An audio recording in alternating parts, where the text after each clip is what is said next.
ফেরাউনের স্ত্রী হযরত আসিয়া কেমন ঈমান এনেছিল? আসিয়া তো পরিমাণে ঈমান এনেছিল। আসিয়া ফেরাউনের স্ত্রী হওয়ার কারণে ফেরাউন এত জুলুম নির্যাতন করেছিল আসিয়ার উপর। ও মা বোনেরা, পর্দার আড়ালে মা বোনেরা, আপনাদেরকে আমি অনুরোধ করে বলছি, মা তোমার স্বামী ফেরাউনের মতন তো জুলুম করে না, তোমার স্বামী তো ফেরাউনের মতন আচরণ করে না, তোমার স্বামী তো ফেরাউনের মতন অত্যাচার জুলুম নির্যাতন করে না। মা কিছু হলেই কেন স্বামীকে গালি দাও? মা কিছু হলেই স্বামীকে কেন অত্যাচার জুলুম করে ফেলো? মা তুমি আসিয়ার থেকে শিক্ষা নাও। ফেরাউনের স্ত্রী আসিয়া যদি জান্নাতওয়ালা নারী হইতে পারে, মা তুমি শ্রেষ্ঠ নবীর উম্মত হওয়ার কারণে তুমি কেন জান্নাতে ফেরদাউসের মালিক হবা না? তাহলে আমাদের মালিক হওয়া দরকার আছে কিনা বলেন? হ্যাঁ, তাহলে আমাদের মা বোনেরা, আমাদের স্ত্রীদের সকলে জান্নাতে ফেরদাউসের মালিক হওয়া দরকার আছে কিনা বলেন? হ্যাঁ, আমাদের সমাজের স্বামীগুলো তো এত জুলুম করে না। বলেন ফেরাউনের মতন কেউ কি জুলুম করে? বলেন, কথা বলেন, জুলুম করে? ফেরাউনের মতন জুলুম করে না, নির্যাতন করে না, এমনও কথা বলে না যে স্ত্রী তুমি যদি নামাজ পড়ো তোমাকে তালাক দেবে, এমন কথাও বলে না। বলে কেউ? বলেন। তাহলে আমাদের স্বামীরা একটু দুষ করতেই পারে, তাহলে অনেক মার রাগ হয়ে যা, মা বোনেরাও রাগ হয়ে যা, আবার স্বামীরাও অনেক মা বোনদের উপর জুলুম অত্যাচার করে, মা বোনদের প্রতি জুলুম করা হয়। তাহলে মুহতারাম হাজিরিন, আমরা কুরআনে কারীমের আয়াতে কারিমা শুনলাম, আমিনু কামা আমানান নাস, তোমরা ঈমান আনো ওই সকল লোকদের মতন। এখানে তাফসীর কারকগণ তাফসীরের ভিতরে উল্লেখ করেন ফেরাউনের স্ত্রী হযরত আসিয়া হতে পারে।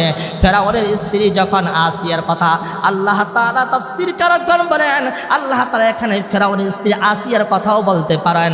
কারণ হলো ফেরাউনের স্ত্রী, ফেরাউন যখন ৩৬,০০০ জাদুকরদেরকে একদিনে শেষ করে দিল, জাদুকরদেরকে মারার পর আসিয়ার কাছে এসে বলল, আসিয়া আমি এতগুলো জাদুকরদের কল্লাগুলো উড়িয়ে দিয়েছি। আসিয়া বললেন, কি করলেন? এটা কেমন কাজ করলেন? আরে আমার বাসার কাজের মেয়ে মাস্তাওকে আমি শেষ করে দিয়ে আসলাম। কথা এটা কেমন কথা? মাস্তা যেই রবের প্রতি ঈমান এনেছে স্বামী, আমিও সেই রবের প্রতি ঈমান এনেছি। বলুন সুবহানাল্লাহ। মাস্তা কাজের মেয়ে ছিল, মাস্তা যে রবের উপর ঈমান এনেছে, আমিও কি সে রবের উপর কি এনেছে? ঈমান এনেছি। তাহলে মাস্তাকে কেন মারলেন? ফেরাউনের বাড়ির মেয়ে ছিল, কাজের মেয়ে। ফেরাউনের মেয়ের চুল আশ্রাইতে লাগছিল, এমন অবস্থায় কাজের মেয়ের হাত থেকে চিরুনিটা পড়ে গিয়েছিল। চিরুনি যখন পড়ে যায় তখন কাজের মেয়ে বিসমিল্লাহ বলে চিরুনি কি করছিলেন? হাতে উঠিয়েছিলেন। উঠানোর পর ফেরাউনের মেয়ে ডাক দিয়ে বলেন, মাস্তা তুমি এটা কেমন কাজ করলা? তুমি কি জানো না আমার বাবাই হলেন রব? তুমি এটা কেমন কথা বললা? মাস্টার ডাক দিয়ে বলেন, তুমি কেমন কথা বললা? আমি যে রবের ডাক দিলাম, যে রবের নাম স্মরণ করেছি, এটা হলো তোমার বাবার রব, তোমার মায়ের রব, তোমার 14 গোষ্ঠী খানদানের রব। এই রবের নাম নিয়েছি। বলেন সেই রবের নামটা কি? একবার জবান খুলে বলি আল্লাহ। সেই রবের নাম নিয়েছি। তাহলে বাবার কাছে মেয়ে যেয়ে বলে, বাবা তুমি কি এর দেশের রাজা নয়? এর দেশের রব কি তুমি নয়? হ্যাঁ আমি রব। তাহলে তোমার কাজের মেয়ে যে বললো, তুমি বলে রব না, তুমি বলে ভুয়া রব। তাহলে আরেকজন রব বলে আছে, তাহলে মাস্তাকে শাস্তি দিতে হবে। মাস্তাকে এই কথা অপরাধ করার কারণে, শুধু এই কথা বলেছে, এই কথা বলার কারণে মাস্তাকে জ্বলন্ত আগুনের উপর তেল গরম করে মাস্তাকে তেলের ভিতরে হাবুডুবু খেতে হলো। মাস্তা ঈমান ছাড়ে নাই। মাস্তাকে বলেছিল, মাস্তা ঈমান ছেড়ে দে, ঈমান ছেড়ে দে, তোকে ছেড়ে দেব। মাস্তা বলেছিল, ঈমান ছাড়তে পারবো না, মাল যাবে, ইজ্জত যাবে, সম্মান যাবে, সব কিছু দিব, কিন্তু আমি যে রবের উপর ঈমান এনেছি সেটা কোনোদিন আমি ছাড়তে পারবো না। যখন আসিয়ার কাছে এসে বললেন ফেরাউন যে, আসিয়া মাস্তাকে আমি শেষ করে দিয়েছি, আমি দেখলাম মাস্তা এমন অবস্থায় হয়ে গেল। মাস্তাকে জান্নাত নেওয়ার জন্য আল্লাহ তাআলার অসংখ্য ফেরেশতা মাস্তাকে জান্নাত নেওয়ার জন্য প্রতিযোগিতা করছে। জোরে জোরে বলুন সুবহানাল্লাহ। কার আগে কে জান্নাতে নেবে মাস্তাকে? কথা হলে তুমি কই ঈমান এনেছ? আসিয়া বলেন, হ্যাঁ আমি ঈমান এনেছি। তাহলে এখন হামানকে ডাক দিলেন। হামান কি? বলেন চামচা। চামচাকে ডাক দিলেন। মনে রাখবেন মুহতারাম হাজিরিন, বড় বড় যারা নেতা হয় তারা এমনটা খারাপ নয়, খারাপটা যেমন হয় চামচারা, ঠিক কিনা বলেন? চামচারা যেমনটা খারাপ হয় নেতারা তেমনটা খারাপ হয় না। তখন ফেরাউন ডাক দেবেন, হামান আমার স্ত্রী আসিয়া ঈমান এনেছে, আসিয়াকে কি করা যায়? কথা হলে আসিয়াকে উত্তপ্ত বালুর ময়দানে আসিয়াকে শোয়ে দেন, বলুন নাউজুবিল্লাহ। বা আসিয়াকে বালুর ময়দানে শোয়ে দেন, শোয়ে দেওয়ার পর আসিয়ার বুকের উপর পাথর দিয়ে রাখুন। আসিয়া এই শাস্তির কারণে সে ঈমান আনবে। আসিয়াকে যখন এই কাজ করা হলো, আসিয়া ঈমান আনলো না। হামানের কাছে ডাক দিয়ে বলুন, এ হামান, আমার স্ত্রী তো ঈমান ছাড়ে না, কি করা যায়? তাহলে আসিয়াকে কাপড়টা খুলে ফেলুন, বলুন নাউজুবিল্লাহ। বা আসিয়ার কাপড়টা খুলে ফেলুন। আসিয়ার কাপড় খোলার পর আসিয়া ঈমান ছাড়ে না। তারপর ফেরাউন ডাক দিল, হামান এখনো আমার স্ত্রী আসিয়া ঈমান ছাড়ে না, তাহলে কি করা যায়? তাহলে আসিয়ার শরীর থেকে গোটা শরীরটা বিলেট দিয়ে আপনি কেটে ফেলুন, আসিয়ার শরীর থেকে রক্ত বের হবে, আসিয়া এই কষ্ট ঈমান ছেড়ে দিবে। যখন আসিয়া ঈমান ছাড়লেন না, তখন আবার বলেন, ফেরাউন বলেন, হামান এখনো আমার আসিয়া তো ঈমান ছাড়লেন না, তাহলে কি করা যায়? তাহলে আপনি একটা কাজ করুন, আসিয়ার হাতে পায়ে পেরাক লাগান, বলুন নাউজুবিল্লাহ। আসিয়ার হাতে পায়ে পেরাক লাগান, পেরাক লাগানোর পর আসিয়া ঈমান ছেড়ে দিবে। যখন এই কথাটা বললেন, হামানকে আবার বললেন, হামান এই শাস্তি দিলাম, ঈমান আনলো না। তাহলে বলেন, আসিয়াকে জমিনে শোয়ে রাখুন, আর পাহাড় উপর থেকে বিশাল খণ্ড পাথর দিয়ে আসিয়াকে শেষ করে ফেলুন। এই কথাটা যখন ফেরাউন উনকে হামান বললেন, ফেরাউন এই কাজ করতে লাগলো। আসিয়া উপর দিকে তাকাইয়া তাকাইয়া মুস্কি হাসে, বলেন কি হাসে? বলেন। আসিয়া উপর দিকে তাকাইয়া তাকাইয়া মুস্কি হাসে। ফেরাউন ডাক দেবে, আসিয়া রে, তোকে আমি ছেড়ে দেব, শর্ত হলো আসিয়া এখন তোমার কি কষ্ট হয় না? আসিয়া রে, একটা কথা বলবো, তুমি কি মানবা? ও স্বামী আমার, আপনি বলুন আমি কি করতে পারি? কথা হলে তুমি এই মুহূর্তে একটা কাজ করতে পারো, তুমি যে রবের উপর ঈমান এনেছ সেই রবের প্রতি ঈমান আনা তুমি ত্যাগ করে দাও, তাহলে তোমাকে আমি ছেড়ে দিব। আসিয়া আবারও হাসে, আসমানের দিকে তাকাইয়া তাকাইয়া আসিয়া হাসে। হাসার পর আসিয়াকে বলে, আসিয়া তুমি এখন কি ঈমান ছাড়বা না? তুমি কেন হাসো? আমি দেখলাম এই মুহূর্তে আমার আল্লাহ আমাকে একটা জান্নাতে ঘরের মালিক বানাইয়া দিয়েছে। আউযু বিল্লাহি মিনাশ শাইতানির রাজিম।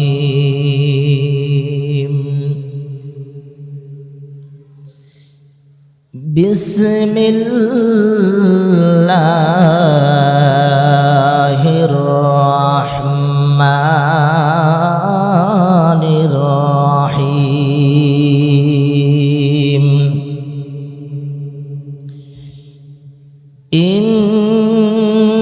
ইন্নাল্লাযীনা আমানু ওয়া আমিলুস সালিহাতি কানাত লাহুম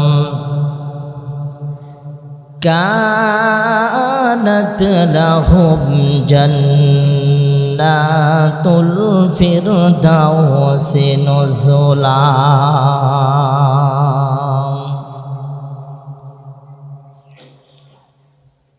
وقال رسول الله صلى الله عليه وسلم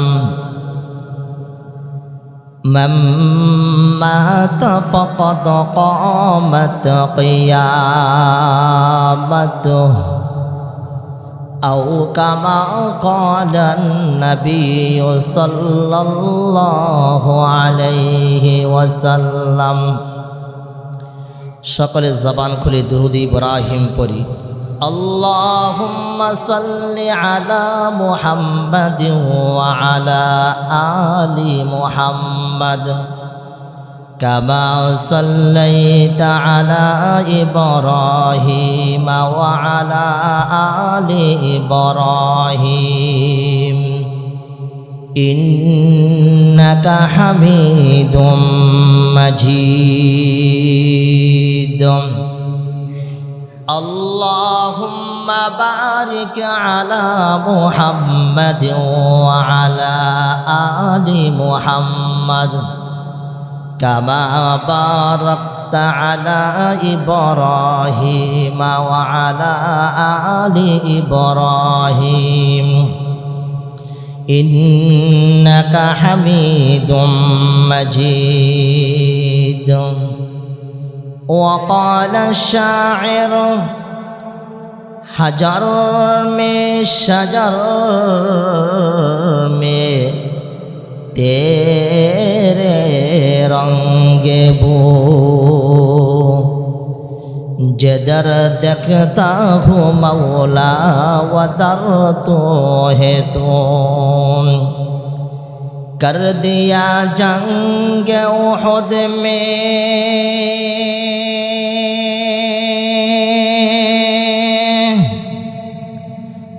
मुस्तफा दंदा शहीद।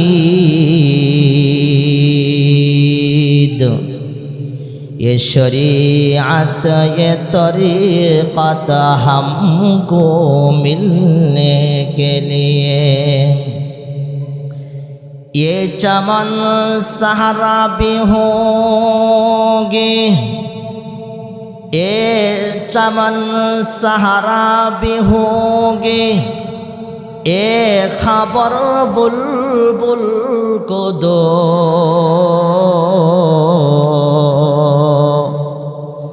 ताकि अपना जिंदगी को सोच कर करबा करे।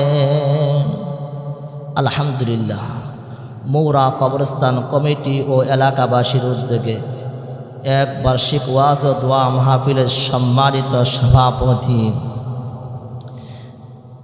আমার সামনে মুরব্বী বাবাজিরা মুআজ্জাজ মুকাররম উলামায়ে কেরাম পর্দার আড়ালে অবস্থানরত সম্মানিত মা ও বোনেরা, সর্বপ্রথম মহান রব্বে কারিমের দরবারে শুকর আদায় করি যে মহান রব্বে কারিম সুন্দর এক মজলিসে আমাদেরকে আসার বসার তৌফিক দান করেছেন। জবান খুলে রব্বে কারিমের দরবারে শুকর আদায় করি বলি আলহামদুলিল্লাহ। লক্ষ কোটি দুরুদ ও সালাম সৈয়দুল আম্বিয়া আফতাবে নবুওয়াত সিরাজ মুনীরা রাহমাতুল লিল আলামিন নবী মুহাম্মদ রাসূলুল্লাহ সাল্লাল্লাহু আলাইহি ওয়াসাল্লামের উপর। আমি কুরআনে কারীমে একটি আয়াতে কারিমা তেলাওয়াত করেছি। নবী আলাইহিস সালামের অসংখ্য হাদিসের ভান্ডার থেকে একটি হাদিসের অংশ পাঠ করেছি। রব্বে কারীম চাহে তো আয়াত ও হাদিসের উপর আলোচনা করে মহান রব্বে কারীম আপনাকে আমাকে যেন সুস্থতা নিয়ামত দিয়ে পুনরায় যেন আমরা আমাদের বাড়িতে যাওয়ার তৌফিক দান করেন। সকলে বলে আমিন। কুরআনে কারীমের একটি আয়াতে কারিমা তেলাওয়াত করেছি। আয়াতে কারিমা হলো ইন্নাল্লাযীনা আমানু ওয়া আমিলুস সালিহাত কানাত লাহুম জান্নাতুল ফিরদাউসি নুজুলা। মহান রব্বে কারীম বলেন, এই দুনিয়ার বুকে এমন কোনো মানুষ নয় যে জান্নাত চায় না। জান্নাত সকলেই চায়। আমরা যারা এখানে বসে আছি আমাদের সকলের আবেগ হলো মৃত্যুর পর যেন আমরা জান্নাত যাইতে পারি। কি বলেন? সকলেরই একই আবেগ, মৃত্যুর পর আমরা জান্নাত থাকতে চাই। তাহলে জান্নাত যে গোটা বছরের ভিতরে কোনোদিন জুমার নামাজও পড়ে না, 5 ওয়াক্ত নামাজও পড়ে না, শুধু 2 ঈদের নামাজটা পড়ে, তাকে যদি বলা হয় সেও বলে যে আমি মুসলমান, আমি মুমিন, আমি জান্নাত যাইতে চাই। একজন রাস্তার পাগলকে জিজ্ঞাসা করলে সেও বলে আমিও জান্নাত যাইতে চাই। যে সারাদিন কোনোদিন নামাজ সুজার কোনো খবর ছিল না, তার খেয়াল ছিল না, তারও আবেগ হলো মৃত্যুর পরে যেন আমিও জান্নাত যাইতে চাই। যারা কোনোদিন নামাজ পড়ে নাই তাদেরও বাসন হলো, তাদেরও বাক্য হলো, তাদেরও কথা হলো যে আমরাও জান্নাত যাইতে চাই। তাহলে জান্নাত দেওয়ার মালিক কে? জবান খুলে বলি জান্নাত দেওয়ার মালিক হলেন রব্বে কারিম। রব্বে কারিম বলেন, দুইটি বিষয় তোমাদেরকে দিলাম, এই দুইটি বিষয় যে ওয়াদা তোমরা দিতে পারো, এক নাম্বার হলো তোমাদের ঈমান আনতে হবে। বাবাজিরা বলেন, কি আনতে হবে? এক নাম্বার তোমাদের ঈমান আনতে হবে, দুই নাম্বার আমলে সালিহাহ নেক কাজ করতে হবে। তাহলে কয়টা? কথা বলেন, কয়টি? তাহলে এক নাম্বার হলো ঈমান আনতে হবে, দুই নাম্বার আমলে সালিহা কাজ করতে হবে। নবী আলাইহিস সালামের অসংখ্য হাদিস থেকে খুঁজে পাওয়া যায়, কোরআনের কারীমের আয়াতে কারিমা আমাদেরকে প্রমাণ করে দিল ঈমান আনতে হবে, দুই নাম্বার নেক কাজ সালিহা কাজ করতে হবে। যদি করতে পারি তাহলে আমাদেরকে কে জান্নাত দিবেন? আল্লাহ তাআলা জান্নাত হলো কয়টি? কয়টি বলি? 8টি জান্নাত। এর ভিতরে সব থেকে দামি উঁচু মাকামের জান্নাত হলো জান্নাতুল ফেরদাউস। ঠিক কিনা বলেন? মহান রব্বে কারীম আমাদের সবাইকে যেন জান্নাতে ফেরদাউসে যাওয়ার তৌফিক দান করে, সকলে বলি আমিন। তাহলে আল্লাহ তাআলা বলেন দুইটি কাজ করতে হবে, এক নাম্বার ঈমান আনতে হবে, দুই নাম্বার নেক কাজ করতে হবে। যে কোনোদিন নামাজ পড়ে নাই তারও দাবি হলো যেন আমি জান্নাতুল ফেরদাউস যাইতে চাই। এই কথা যে রাস্তা ঘুরে ববগ্রুর মতন ঘুরে, রাস্তা পাগলের মতন ঘুরে, তারও দাবি হলো আমিও জান্নাতে ফেরদাউস যাইতে চাই। তাহলে আল্লাহ তাআলা কি বলেন?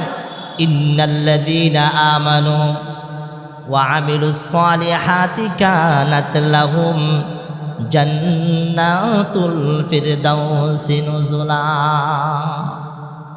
আল্লাহ তাআলা বলেন এক নাম্বার কথা হলো তোমরা ঈমান আনতে হবে, দুই নাম্বার আমল সালিহা কাজ করতে হবে। যদি দুইটা কাজ তোমরা করতে পারো, গোলাম তোদেরকে আমি কথা দিলাম রে, তোদেরকে এমন একটা জান্নাতের মালিক বানাইয়া দিব যেই জান্নাতের নামটা হলো জান্নাতুল ফেরদাউস। তাহলে মুহতারাম হাজিরিন, জান্নাতে ফেরদাউস যাইতে হইলে এক নাম্বার হলো ঈমান আনতে হবে। কার উপর? জবান খুলে ডাক দে বলি, কার উপর? সকলে জবান খুলে আওয়াজ দিয়ে বলি ঈমান আনতে হবে কার উপর? দুই নাম্বার আমল সালিহা কাজ করতে হবে। দুইটি কাজ যদি করতে পারি তাহলে মালিক ঘোষণা দেয় তাদেরকে জান্নাতে ফেরদাউসের মেহমান বানাইয়া দিব। তাহলে জান্নাতে ফেরদাউসের মেহমান নবী আমাদেরকে বানাবেন। মুহতারাম হাজিরিন, আল্লাহর নবী সাল্লাল্লাহু আলাইহি সাল্লাম মসজিদের নববীতে বসে আছেন। এমন অবস্থায় একজন নতুন সাহাবী হয়েছে, নবীর কাছে আসছেন। নবীর কাছে নতুন সাহাবী আসা মাত্রই নবীকে বললেন, ইয়া রাসূলুল্লাহ, ওগো পয়গম্বর, আপনি আমাকে এমন কিছু বিষয় শিক্ষা দান করুন যেই বিষয়গুলোর উপর আমি আমল করব, আমল করে যেন আমি জান্নাতে ফেরদাউসের মেহমান হইতে পারি। ইয়া রাসূলুল্লাহ, আপনি আমাকে এমন কিছু বিষয় শিখিয়ে দেন। আল্লাহর নবী সাহাবীকে ডাক দেন, সাহাবী রে, তাহলে তোমাকে কি বিষয় শিক্ষা দেব? এমন একটা বিষয় শিক্ষা দেন। আমি নতুন সাহাবী, আমি নতুন মুসলমান হয়েছি, যেন আপনি যে বিষয়গুলো আমাকে শিক্ষা দিবেন এই বিষয়গুলো আমি আমার খানদানের মানুষের কাছে নিয়ে যাব। নিয়ে যাওয়ার পর খানদানের মানুষদেরকে বলবো জান্নাতওয়ালা নবী আমাকে এইগুলো শিখিয়েছে, যদি তোমরা শিখতে পারো নবীও তোমাদেরকে বলছে জান্নাতে ফেরদাউসের মেহমান আল্লাহ তোমাদেরকে বানাইয়া দিবে। তাহলে কি বাক্যগুলো? সাহাবী বলেন, ইয়া রাসূলুল্লাহ, আমাকে বাক্যগুলো শিখান। তাই এক নম্বর, বেশি বেশি তুমি সুবহানাল্লাহ পাঠ করবা। বলেন কি? এক নম্বর, তুমি বেশি বেশি সুবহানাল্লাহ তেলাওয়াত করবা, জিকির করবা। দুই নম্বর, সাহাবীরে তুমি বেশি বেশি আলহামদুলিল্লাহ পড়বা। তাহলে এক নম্বর তোমার সুবহানাল্লাহ, দুই নম্বর আলহামদুলিল্লাহ। তাহলে তিন নম্বর নবী বলেন বেশি বেশি লা ইলাহা ইল্লাল্লাহ জিকির করবা। চার নম্বর হলো তুমি আল্লাহু আকবার বলে জিকির করবা। তাহলে কয়টি বিষয় শিক্ষা দিলেন? জবান খুলে বলে কয়টা বলেন, জবান খুলে বলে। তাহলে 1 নাম্বার হলো সুবহানাল্লাহ, 1 নাম্বার কি, 2 নাম্বার আলহামদুলিল্লাহ, 3 নাম্বার লা ইলাহা ইল্লাল্লাহ, 4 নাম্বার আল্লাহু আকবার। নতুন সাহাবী হয়েছে, সাহাবী যখন এই কথাগুলো শুনলেন, এই কথাগুলো নিয়ে সাহাবী মদিনা থেকে বের হয়ে চলতে লাগছেন। আর বলেন, নবী আমাকে কি শিক্ষা দিল? 4টি বাক্য শিক্ষা দিল। 1 নাম্বার সুবহানাল্লাহ, 2 নাম্বার আলহামদুলিল্লাহ, লা ইলাহা ইল্লাল্লাহ, আল্লাহু আকবার। এই 4টি বাক্য নবী আমাকে শিক্ষা দিল। আর এই 4টি বাক্য দেখি সবই আল্লাহ তাআলার গুণগান। তাহলে নবী আমার জন্য কি শিক্ষা দিল, এগুলো আর হবে না, আমি নবীর দরবারে আবার যাবো।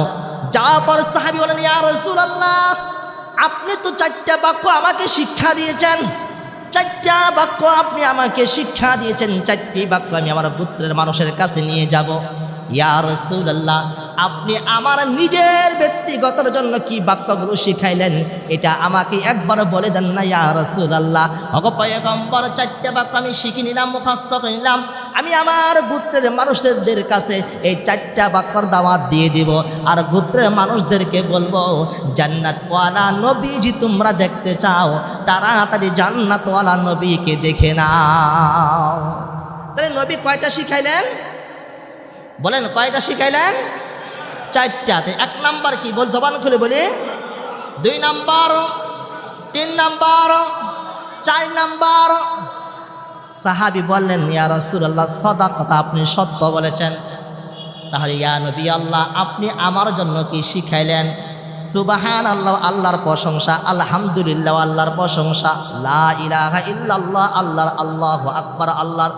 আমি নিজের ব্যক্তিগতর জন্য আমাকে কি শিক্ষা দিলেন ইয়া রাসূলুল্লাহ? ও আব্দুল্লাহর বেটা মুহাম্মদ, আমাকে আরো কিছু শিখাইয়া দেন, আমাকে আরো কিছু শিখিয়ে দেন। তাহলে নবী 5 নাম্বার কি বলেন? সাহাবী, তুমি বেশি বেশি পড়বা আল্লাহুম্মা গফিরলি। 5 নাম্বার কি? আল্লাহুম্মা গফিরলি। সাহাবী বলেন, ইয়া রাসূলুল্লাহ, আরো কিছু শিখাই দেন আমাকে। তাহলে 5 নাম্বার আল্লাহুম্মা গফিরলি। 6 নাম্বার নবী বললেন, আল্লাহুম্মা রহামনি, এটা শিখে নাও। নবী বললেন, সাহাবী বলেন, ইয়া রাসূলুল্লাহ, আমাকে আরো শেখান। আল্লাহ নবী বলেন, আল্লাহুম্মা রযুকনি। তাহলে সাহাবী দ্বিতীয়বার বলার পর নবী শিখাইলেন 3টা অতিরিক্ত। একটা হলো আল্লাহুম্মা গফিরলি, 2 নাম্বার হলো আল্লাহুম্মা রহামনি, 3 নাম্বার হলো আল্লাহুম্মা রযুকনি। সাহাবী বেদুইন সাহাবী, নতুন সাহাবী মুসলমান হয়েছে। সাহাবী বললেন, ইয়া রাসূলুল্লাহ, আব্দুল্লাহর বেটা মুহাম্মদ এখন ঠিক আছে, তাহলে 4টা আল্লাহ তাআলার জন্য আর 3টা আমি নিজের জন্য। 3টার ভিতরে একটা হলো আল্লাহুম্মা গফিরলি, আল্লাহ আমাকে ক্ষমা করো, আল্লাহ আমাকে ক্ষমা করো। 2 নাম্বারটা হলো আল্লাহুম্মা রহামনি, আল্লাহ আমাকে রহম করো, আল্লাহ আমার পরিবারের ভিতরে রহম করো, আমার গোটা সমাজের ভিতরে রহম করো, ইয়া আল্লাহ গোটা পরিবারের ভিতরে রহম করো। 3 নাম্বার হলো আল্লাহুম্মা রযুকনি, আল্লাহ আমাকে রিজিক দাও। তাহলে সাহাবী এইগুলো বলছে আর যাচ্ছে যে 4টা হলো আল্লাহ তাআলার জন্য আর 3টা হলো আমি নিজের জন্য। আল্লাহ নবী বলেন, উম্মতরা, গোলামেরা, যদি এইগুলো তোমরা পড়তে পারো তাহলে তোমাদের জীবনটাও হবে, আল্লাহ তোমাদের জীবনটাও সফলতা করে দিবে। তাহলে কি বুঝলাম? এই 7টা বাক্য আমাদের শিখতে হবে না বলেন? হ্যাঁ, যখনই সময় পাবো, যখনই সময় হবে, তখনই বলবো সুবহানাল্লাহ, আলহামদুলিল্লাহ, লা ইলাহা ইল্লাল্লাহ, আল্লাহু আকবার, আল্লাহুম্মা গফিরলি, আল্লাহুম্মা রহামনি, আল্লাহুম্মা রযুকনি। আমরা পড়তে পারবো না ইনশাআল্লাহ বলেন? হ্যাঁ। তাহলে আল্লাহ কি বলেছেন? আমিনু কামা আমানান নাস, তোমরা ঈমান আনো ওই সকল লোকদের মতন। আল্লাহ কি বলেছেন? আমিনু কামা আমানান নাস, ঈমান আনো ওই সকল লোকদের মতন। আল্লাহ বলেছেন ওই সকল লোকদের মতন ঈমান আনবা। তাহলে কাদের মতন ঈমান আনবো? তাফসীর কারকন তাফসীর উল্লেখ করেন আমিনু কামা আমানান নাস, এর তাফসীর আব্দুল্লাহ ইবনে তামির হতে পারে, ফেরাউনের স্ত্রী হযরতে আসিয়া হতে পারে। এই তাফসীর কারকগণ বলেন হযরত সুমাইয়া রাদিয়াল্লাহু আনহা হতে, মুজদুম সাহাবায়ে কেরাম হতে পারেন, অসংখ্য সাহাবায়ে কেরাম ইসলামের জন্য জীবন দিয়েছে, মাল দিয়েছে, ইজ্জত দিয়েছে, সম্মান দিয়েছে, সব কিছু বিলীন করেছে একমাত্র ইসলাম গ্রহণ করার কারণে। ফেরাউনের স্ত্রী আসিয়া নিজের জান দিয়েছে, মাল দিয়েছে, ইজ্জত দিয়েছে, সম্মান দিয়েছে একমাত্র ঈমান আনার কারণে। আল্লাহ তাআলা বলছেন আমিনু কামা আমানান নাস, ঈমান আনতে হবে। ঈমান আনার করার ক্ষেত্রে, ঈমান আনার কারণে অনেক সাহাবায়ে কেরাম, অসংখ্য সাহাবায়ে কেরাম আগুনের উপরে জাপ দিতে হয়েছে, অসংখ্য নবীকে জুলুম করা হয়েছে, অসংখ্য সাহাবায়ে কেরামের গর্দানকে উড়িয়ে দেওয়া হয়েছে। মুহতারাম হাজরিন, নবী আলাইহিস সালাম বলেন অসংখ্য নবীদেরকে মাথাগুলো করাত দিয়ে চিরা হয়েছে শুধু একমাত্র ঈমান আনার কারণে। ফেরাউনের স্ত্রী আসিয়ার জীবনটা দিয়েছে একমাত্র ঈমান আনার কারণে। তাহলে আল্লাহ বলেছেন আমিনু কামা আমানান নাস, ঈমান আনা ওই সকল লোকদের মতো। তাহলে ফেরাউনের স্ত্রী হযরত আসিয়া কেমন ঈমান এনেছিল? আসিয়া তো পরিমাণে ঈমান এনেছিল। আসিয়া ফেরাউনের স্ত্রী হওয়ার কারণে ফেরাউন এত জুলুম নির্যাতন করেছিল আসিয়ার উপর। ও মা বোনেরা, পর্দার আড়ালে মা বোনেরা, আপনাদেরকে আমি অনুরোধ করে বলছি, মা তোমার স্বামী ফেরাউনের মতন তো জুলুম করে না, তোমার স্বামী তো ফেরাউনের মতন আচরণ করে না, তোমার স্বামী তো ফেরাউনের মতন অত্যাচার জুলুম নির্যাতন করে না। মা কিছু হলে কেন স্বামীকে গালি দাও? মা কিছু হলে স্বামীকে কেন অত্যাচার জুলুম করে ফেলো?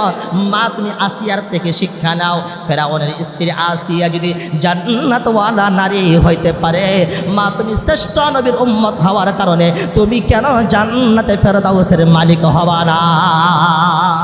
তাহলে আমাদের মালিক হওয়া দরকার আছে কিনা বলেন? হ্যাঁ, তাহলে আমাদের মা বোনেরা, আমাদের স্ত্রীদের সকলে জান্নাতে ফেরদাউসের মালিক হওয়া দরকার আছে কিনা বলেন? হ্যাঁ, আমাদের সমাজের স্বামীগুলো তো এত জুলুম করে না। বলেন ফেরাউনের মতন কেউ কি জুলুম করে? বলেন, কথা বলেন, জুলুম করে? ফেরাউনের মতন জুলুম করে না, নির্যাতন করে না, এমনও কথা বলে না যে স্ত্রী তুমি যদি নামাজ পড়ো তোমাকে তালাক দেবে, এমন কথাও বলে না। বলে কেউ? বলেন। তাহলে আমাদের স্বামীরা একটু দুষ করতেই পারে, তাহলে অনেক মার রাগ হয়ে যা, মা বোনেরাও রাগ হয়ে যা। আবার স্বামীরাও অনেক মা বোনদের উপর জুলুম অত্যাচার করে, মা বোনদের প্রতি জুলুম করা হয়। তাহলে মুহতারাম হাজরিন, আমরা কুরআনে কারীমের আয়াতে কারীমা শুনলাম আমিনু কামা আমানান নাস, তোমরা ঈমান আনো ওই সকল লোকদের মতন। এখানে তাফসীর কারকগণ তাফসীরের ভিতরে উল্লেখ করেন ফেরাউনের স্ত্রী হযরত আসিয়া হতে পারে।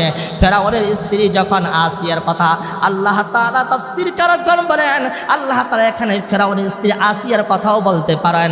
কারণ হলো ফেরাউনের স্ত্রী, ফেরাউন যখন ৩৬,০০০ জাদুকরদেরকে একদিনে শেষ করে দিল, জাদুকরদেরকে মারার পর আসিয়ার কাছে এসে বলল, আসিয়া আমি এতগুলো জাদুকরদের কল্লাগুলো উড়িয়ে দিয়েছি। আসিয়া বললেন, কি করলেন? এটা কেমন কাজ করলেন? আরে আমার বাসার কাজের মেয়ে মাস্তাওকে আমি শেষ করে দিয়ে আসলাম। কথা এটা কেমন কথা? মাস্তা যেই রবের প্রতি ঈমান এনেছে স্বামী, আমিও সেই রবের প্রতি ঈমান এনেছি। বলুন সুবহানাল্লাহ। মাস্তা কাজের মেয়ে ছিল, মাস্তা যে রবের উপর ঈমান এনেছে, আমিও কি সে রবের উপর কি এনেছে? ঈমান এনেছে। তাহলে মাস্তাকে কেন মারলেন? ফেরাউনের বাড়ির মেয়ে ছিল, কাজের মেয়ে। ফেরাউনের মেয়ের চুল আশ্রাইতে লাগছিল, এমন অবস্থায় কাজের মেয়ের হাত থেকে চিনিটা পড়ে গিয়েছিল। চিনি যখন পড়ে যায় তখন কাজের মেয়ে বিসমিল্লাহ বলে চিনি কি করছিলেন? হাতে উঠিয়েছিলেন। উঠানোর পর ফেরাউনের মেয়ে ডাক দিয়ে বলেন, মাস্টার তুমি এটা কেমন কাজ করলা? তুমি কি জানো না আমার বাবাই হলেন রব? তুমি এটা কেমন কথা বললা? মাস্টার ডাক দিয়ে বলেন, তুমি কেমন কথা বললা? আমি যে রবের ডাক দিলাম, যে রবের নাম স্মরণ করেছি, এটা হলো তোমার বাবার রব, তোমার মায়ের রব, তোমার 14 গোষ্ঠীর খানদানের রব। এই রবের নাম নিয়েছি। বলেন সেই রবের নামটা কি? একবার জবান খুলে বলি আল্লাহ। সেই রবের নাম নিয়েছি। তাহলে বাবার কাছে মেয়ে যে বলে, বাবা তুমি কি এর দেশের রাজা নয়? এর দেশের রব কি তুমি নয়? হ্যাঁ আমি রব। তাহলে তোমার কাজের মেয়ে যে বললো, তুমি বলে রব না, তুমি বলে ভুয়া রব। তাহলে আরেকজন রব বলে আছে, তাহলে মাস্টারকে শাস্তি দিতে হবে। মাস্টারকে এই কথা অপরাধ করার কারণে, শুধু এই কথা বলেছে, এই কথা বলার কারণে মাস্টারকে জ্বলন্ত আগুনের উপর তেল গরম করে মাস্টারকে তেলের ভিতরে হাবুডুবু খেতে হলো। মাস্টার ইমান ছাড়ে নাই। মাস্টারকে বলেছিল, মাস্টার ইমান ছেড়ে দে, ইমান ছেড়ে দে, তোকে ছেড়ে দেব। মাস্টার বলেছিল, ইমান ছাড়তে পারবো না, মাল যাবে, ইজ্জত যাবে, সম্মান যাবে, সব কিছু দিব, কিন্তু আমি যে রবের উপর ইমান এনেছি সেটা কোনোদিন আমি ছাড়তে পারবো না। যখন আসিয়ার কাছে এসে বললেন ফেরাউন যে আসিয়া, মাস্টারকে আমি শেষ করে দিয়েছি, বা আমি দেখলাম মাস্টার এমন অবস্থায় হয়ে গেল, মাস্টারকে জান্নাত নেওয়ার জন্য আল্লাহ তাআলার অসংখ্য ফেরেশতা মাস্টারকে জান্নাত নেওয়ার জন্য প্রতিযোগিতা করছে। জোরে জোরে বলুন সুবহানাল্লাহ। কার আগে কে জান্নাতে নেবে মাস্টারকে? কথা হলে তুমি কই ঈমান এনেছ? আসিয়া বলেন, হ্যাঁ আমি ঈমান এনেছি। তাহলে এখন হামানকে ডাক দিলেন। হামান কি বলেন? চামচা। চামচাকে ডাক দিলেন। মনে রাখবেন মুহতারাম হাজিরিন, বড় বড় যারা নেতা হয় তারা এমনটা খারাপ নয়, খারাপটা যেমন হয় চামচারা, ঠিক কিনা বলেন? চামচারা যেমনটা খারাপ হয় নেতারা তেমনটা খারাপ হয় না। এখন ফেরাউন ডাক দেবেন, হামান আমার স্ত্রী আসিয়া ঈমান এনেছে, আসিয়াকে কি করা যায়? কথা হলে আসিয়াকে উত্তপ্ত বালুর ময়দানে আসিয়াকে শোয়ে দেন। বলুন নাউজুবিল্লাহ। বা আসিয়াকে বালুর ময়দানে শোয়ে দেন। শোয়ে দেওয়ার পর আসিয়ার বুকের উপর পাথর দিয়ে রাখুন। আসিয়া এই শাস্তির কারণে সে ঈমান আনবে। আসিয়াকে যখন এই কাজ করা হলো, আসিয়া ঈমান আনলো না। হামানের কাছে ডাক দিয়ে বলুন, এ হামান, আমার স্ত্রী তো ঈমান ছাড়ে না, কি করা যায়? তাহলে আসিয়াকে কাপড়টা খুলে ফেলুন। বলুন নাউজুবিল্লাহ। আসিয়ার কাপড়টা খুলে ফেলুন। আসিয়ার কাপড় খোলার পর আসিয়া ঈমান ছাড়ে না। তারপর ফেরাউন ডাক দিল, হামান এখনো আমার স্ত্রী আসিয়া ঈমান ছাড়ে না, তাহলে কি করা যায়? তাহলে আসিয়ার শরীর থেকে গোটা শরীরটা বিলেট দিয়ে আপনি কেটে ফেলুন। আসিয়ার শরীর থেকে রক্ত বের হবে, আসিয়া এই কষ্ট ঈমান ছেড়ে দিবে। যখন আসে ঈমান ছাড়লেন না, তখন আবার বলেন, ফেরাউন বলেন, হামান এখনো আমার আসিয়া তো ঈমান ছাড়লেন না, তাহলে কি করা যায়? তাহলে আপনি একটা কাজ করুন, আসিয়ার হাতে পায়ে পেরাক লাগান। বলুন নাউজুবিল্লাহ। আসিয়ার হাতে পায়ে পেরাক লাগান। পেরাক লাগানোর পর আসিয়া ঈমান ছেড়ে দিবে। যখন এই কথাটা বললেন, হামানকে আবার বললেন, হামান এই শাস্তি দিলাম, ঈমান আনলো না। তাহলে বলেন, আসিয়াকে জমিনে শোয়ে রাখুন, আর পাহাড় উপর থেকে বিশাল খণ্ড পাথর দিয়ে আসিয়াকে শেষ করে ফেলুন। এই কথাটা যখন ফেরাউনকে হামান বললেন, ফেরাউন এই কাজ করতে লাগলো। আসিয়া উপর দিকে তাকাইয়া তাকাইয়া মুস্কি হাসে। বলেন কি হাসে? বলেন। আসিয়া উপর দিকে তাকাইয়া তাকাইয়া মুস্কি হাসে। ফেরাউন ডাক দেবে, আসিয়া রে, তোকে আমি ছেড়ে দেব, শর্ত হলো আসিয়া এখন তোমার কি কষ্ট হয় না? আসিয়া রে, একটা কথা বলবো, তুমি কি মানবা? ও স্বামী আমার, আপনি বলুন আমি কি করতে পারি? কথা হলে তুমি এই মুহূর্তে একটা কাজ করতে পারো, তুমি যে রবের উপর ঈমান এনেছ সেই রবের প্রতি ঈমান আনা তুমি ত্যাগ করে দাও, তাহলে তোমাকে আমি ছেড়ে দিব। আসিয়া আবারও হাসে, আসমানের দিকে তাকাইয়া তাকাইয়া আসিয়া হাসে। হাসার পর আসিয়াকে বলে, আসিয়া তুমি এখন কি ঈমান ছাড়বা না? তুমি কেন হাসো? বা আমি দেখলাম এই মুহূর্তে আমার আল্লাহ আমাকে একটা জান্নাতে ঘরের মালিক বানাইয়া দিয়েছে। জান্নাতের ঘর দেখে দেখে আমি হাসতাছি। জান্নাতের ঘর দেখে দেখে আমি কি করতেছি? হাসতাছি। আসিয়া তখন বললেন, স্বামী আমার, আমি জান্নাতের ঘরটা দেখলাম আর হাসিটা দিচ্ছি, কারণ আমি রবের কাছে বলছি, রব্বি গফিরলি ওয়ালি ওয়ালিদাইয়া ওয়ালিমান দাখালা বাইতিয়া ওয়ালিল মুমিনিনা ওয়াল মুমিনাত। আসিয়া আসমানের দিকে তাকায় আর দোয়া করে, ওগো মালিক, রব্বি গফিরলি, ওগো মালিক আমাকে ক্ষমা করে দিন, আমাকে একটা জান্নাতে ঘরের মালিক বানান। ওগো মালিক আমাকে এই জালেম থেকে মুক্তি দান করুন, এই জালেম শাসক থেকে আমাকে মুক্তি দান করুন। আল্লাহর নবী যখন সাহাবাই কেরামের কাছে এই কথাটা বলছেন, সাহাবাই কেরামের চোখ দিয়ে পানি বের হয় আর সাহাবাই কেরাম কান্না করেন। আল্লাহর নবীকে সাহাবাই কেরাম বলেন, ইয়া রাসূলুল্লাহ, যখন আসিয়াকে যখন মারার জন্য পাহাড় থেকে পাথর নিক্ষেপ করা হলো, আসিয়া কি কষ্ট পায় নাই? আল্লাহর নবী ডাক দিয়ে বলেন, সাহাবীরা রে, ফেরাউন যখন পাহাড় থেকে পাথরটা আসিয়ার উপর পড়তে লাগলো, মহান আল্লাহ কুদরতি কারিশমার মাধ্যমে আসিয়ার রূহটাকে জান্নাতে পাঠাইয়া দিলেন। জোরে জোরে বলুন সুবহানাল্লাহ। তাহলে আসিয়া কোথায় চলে গেলেন? জান্নাতে। আল্লাহ তাআলার জন্য বলছেন, আমিনু কামা আমানান নাস, ঈমান আনো ওই সকল লোকদের মতন ঈমান আনো। তাহলে ঈমান আনতে ওই সকল লোকদের মতন। আব্দুল্লাহ ইবনে তামিরের কথাও হতে পারে। আব্দুল্লাহ ইবনে তামিরের কথা কেন হবে না? আব্দুল্লাহ ইবনে তামিরের ঈমানের পাওয়ার দেখে শত শত হাজার হাজার বেঈমানগুলা সাথে সাথে কালেমা পড়ে মুসলমান হয়ে গেছে। বলুন সুবহানাল্লাহ। মুহতারাম হাজিরিন, ইয়া আইয়ুহান নাস, নবী আলাইহিস সালাম বলেন, মুহতারাম হাজিরিন, নবী আলাইহিস সালাম বলেন, চারটা কাজ যদি তোমরা বেশি বেশি করতে পারো তাহলে তোমাদেরকে জান্নাতের মেহমান আল্লাহ বানাইয়া নেবেন। আল্লাহ কিসের মেহমান বানাবেন? জুড়ে বলেন। কয়টা কাজ করলে? এক নাম্বার হলো, ইয়া আইয়ুহান নাস আফশুস সালাম, তোমরা বেশি বেশি সমাজে সালাম প্রসার করো, একে অপরকে সালাম দাও। ইমাম মুক্তাদিকে সালাম দে, মুক্তাদি ইমামকে সালাম দেবে, মুসল্লি ইমামকে সালাম দিবে, একে অপরকে সালাম দিবে। যখন সালাম হবে, একজন আরেকজন মানুষের মাঝে হিংসা বিদ্বেষ হয়, সালাম দিলে তার ভিতরে হিংসা দূর হয়ে যায় কিনা, ঠিক কিনা বলেন? নবী আলাইহিস সালাম বলছেন, ইয়া আইয়ুহান নাস আফশুস সালাম, এক নাম্বার তোমরা বেশি বেশি সালাম দাও। দুই নাম্বার আতিমুত তুআম, গরিব অসহায় এতিম মিসকিনদের তোমরা খাবার ব্যবস্থা করো। তিন নাম্বার হলো ওয়াসিলুল আরহাম, তোমরা আত্মীয়তার সম্পর্ক রাখো। কি বলছেন? তিন নাম্বার আত্মীয়তার সম্পর্ক রাখো। তাহলে মুহতারাম হাজিরিন, ওয়া আতিমুত তুআম, গরিব অসহায়দেরকে খাবার আমরা অনেকে দেই না, অনেকে দেই না, অনেকে কি করি না, দেই না। ওয়া আতিমুত তুআম, গরিব অসহায় এতিম মিসকিনদেরকে তোমরা খাবার ব্যবস্থা করো। তিন নাম্বার ওয়াসিলুল আরহাম, তোমরা আত্মীয়তার সম্পর্ক বজায় রাখো। নিজের বাবার কোনো খবর নাই, নিজের আত্মীয়ের কোনো খবর নাই, নিজের প্রতিবেশী, নিজের ভাই ব্রাদার আত্মীয় স্বজনের কোনো খবর নাই। এই চট্টগ্রাম, এই সিলেটের বাবার কাছে যায় খাবার দিতে, অথচ নিজের বাবার মুখে লুকমা দিলে নবী আলাইহিস সালাম বলছেন, নিজের বাবার মুখে একটা লুকমা তুলে দাও। লুকমা তুলবা মানে গুলাম, তোমাকে আল্লাহ জান্নাতের মালিক বানাইয়া দিবে। সুবহানাল্লাহ। মানে আমাদের সমাজগুলো এমন করে কিনা বলেন?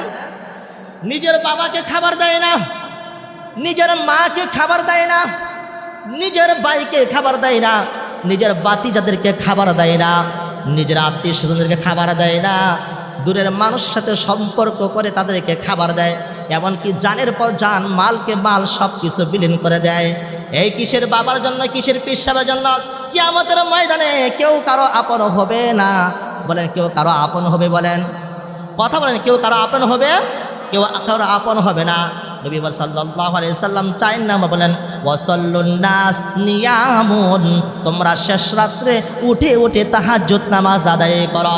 আল্লাহর নবী বলেন, এই চারটা কাজ তোমরা করতে পারো, তাদখুলুল জান্নাতা বিসালাম, তাহলে মহান আল্লাহ তোমাদেরকে জান্নাতের মালিক বানাইয়া দেবে। বলুন সুবহানাল্লাহ। তাহলে এক নাম্বার কি হলো? আফশুস সালাম, সালাম দেওয়া। দুই নাম্বার ওয়াতিমুত তুআম, খাবারের ব্যবস্থা করা। তিন নাম্বার ওয়াসিলুল আরহাম, আত্মীয়তার সম্পর্ক রাখা। চার নাম্বার ওয়াসাল্লুন নাস নিয়ামুন, চার নাম্বার হলো শেষ রাত্রে কষ্ট করে নামাজ আদায় করা। যদি এই চারটি কাজ করতে পারি, নবী আলাইহিস সালাম বলেন, তাদখুলুল জান্নাতা বিসালাম, তোমাদেরকে জান্নাতের মালিক কে বানাবে? আমরা করতে পারবো না ইনশাআল্লাহ? বলেন, হ্যাঁ করতে পারবো না? তাহলে মুহতারাম হাজিরিন, আল্লাহ তাআলা কুরআনের ভিতরে বলেন, জীবনে অনেক গুনাহ তোমরা করেছ, গুনার জন্য তওবা করতে হবে, গুনার জন্য তওবা তোমাদের করতে হবে। যদি তওবা করতে পারো তাহলে তোমাদের তওবাগুলো কবুল করবেন কে? জবান করে বলেন, জুড়ে বলেন, তওবাগুলো কবুল করবেন কে? নবী আলাইহিস সালাম বলেন, যদি জীবনে অনেক তোমরা গুনাহ করেছ, গুনার জন্য তওবা করবা, তওবা করবা, মালিক তোমাদেরকে জান্নাতের মালিক বানাইয়া দিবে। তাহলে মালিক আমাদেরকে কি বানাবে বলেন? জান্নাতের মালিক বানাবে। মুহতারাম হাজিরিন, কিয়ামতে এমন একটা ভয়াবহ, যেই কিয়ামতের কথা আল্লাহর নবী হাদিসের ভিতরে বলেছেন, কোরআনে কারীমের ভিতরে বলেছেন, জাহান্নামীদেরকে জাহান্নামে চলে যাবে। আল্লাহ তাআলা বলেন, ওয়া ইয়াওমা ইউনফাখু ফিস-সূরি ফাফাজি'a মান ফিস-সামাওয়াতি ওয়া মান ফিল আরদি ইল্লা মান শাআল্লাহ।